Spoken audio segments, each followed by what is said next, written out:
Let's get one thing straight. Hustling is for people who don't have leverage. And trust me, I'm talking to myself more than anyone because I used to be the hustle queen. I'm Yana Henneman, and that's what today's video is all about. If you're grinding 24/7 and running on fumes, constantly chasing leads, congratulations, you built yourself a job, not a business. And why is that? Because real success is not about working harder. It's about working smarter with strategies and systems in place so that you don't have to do the heavy lifting. Really, hustling, it's a trap.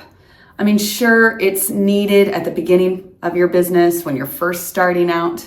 But if you're a couple years in and you're still hustling, it might be time to review some things that can help you, again, leverage.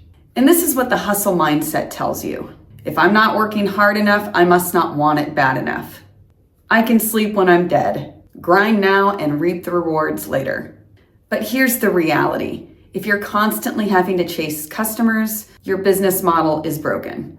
If you've been hustling so much that you're burned out, you're making short-term decisions that have long-term impacts, especially on your growth. If you have to be present 24/7 to make sure that things are operating smoothly, you don't really own a business, you own chaos. I fell into this trap when I first started out. I was everywhere at every meeting, every networking event, and I couldn't take any time off. I was available 24/7 for any of my clients, and that hurt my time with my family, with my kid. It was a mess. And I thought that's how you made it. I thought, oh, if I keep working harder, things will magically fall into place. But they didn't.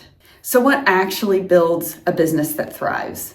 What do I mean by leverage? So first and foremost, leverage is greater than labor. Don't trade time for money. Build systems, automation, and scalable offers. For example, when I first started We&Co, which is a networking and referral-based organization, we had small groups all around town that all had the same target audience but offered different products and services. It is a member-based organization. And in the beginning, I had visitor packs. That's like a little file folder, and you put in some FAQs, the price sheet, all that.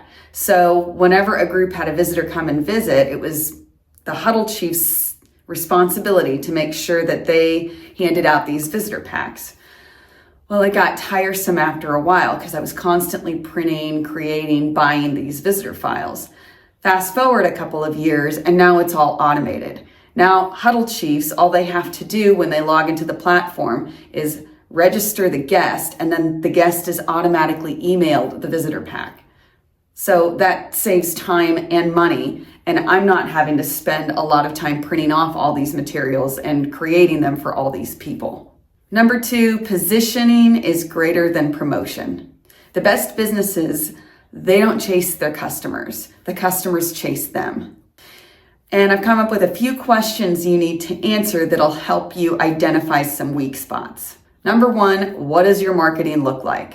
2, where do the majority of your leads come from? 3, who passes you the most referrals? Answering these questions can help you identify pain points and help you create systems so that you can get customers chasing you. This is also going to help you refine your job scope and help you focus on more income generating activities. Number 3, strategy is greater than sweat. The right moves at the right time will beat blind effort every time. For example, in We&Co, we have 2 periods during the year where we see the most growth. It's during these 2 periods that we push for more open houses.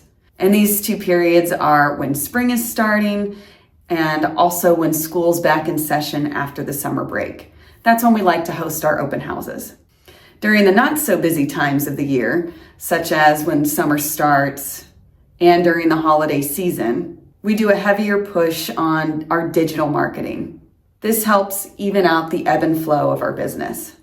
So how do you escape the hustle trap? 1, audit your business. If you vanished for a week, would your business still be up and running, or would chaos ensue?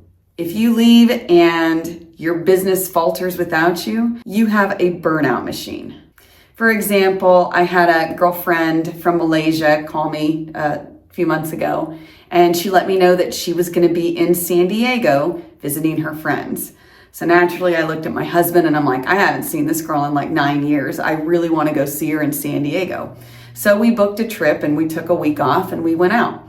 It was great. While I was there, I maybe had 1 or 2 phone calls for just a few questions here or there from our ambassadors. But the rest of the time, I was open and free to enjoy my time there. And it was great. I was watching new customers come in and I wasn't having to lift a finger. Number 2, raise your standards. Stop taking every client, every deal, and every low value task. If you're having to do everything, you're doing nothing well. In fact, this is a great opportunity for you to get clear on who your ideal client is. And once you know that, you can form a marketing strategy around it. Network where they are, do the things that they do, be where they are, but first identify who they are. And sure, I know, having a lot of clients doesn't sound like a bad thing. And it varies from business to business. But maybe having fewer, higher paying clients might be more worth your time and effort. Next, prioritize asymmetrical effort. Focus on moves that give you 10 times the result out of just a little bit of effort. Networking, partnerships, positioning, scalable offers. These are what actually move the needle in your business. And in fact, spend more time with other professionals who have the same target audience as you, but offers those different products and services. Or if you have a difficult time doing that, give us a call because that's where we specialize. That's what we do for our members. We put them in those groups with people who can pass them the most referrals. The bottom line is this: if hustling is your only strategy, you're just running in circles and it's a recipe for burnout. Your challenge: what's one hustle habit that you can drop today? Can you build a system around those little things that can be automated? I'm Yana Henneman. Thank you so much for tuning in. If you got any value out of this video, like, follow, subscribe, leave us a comment below, and I will see you this time next week.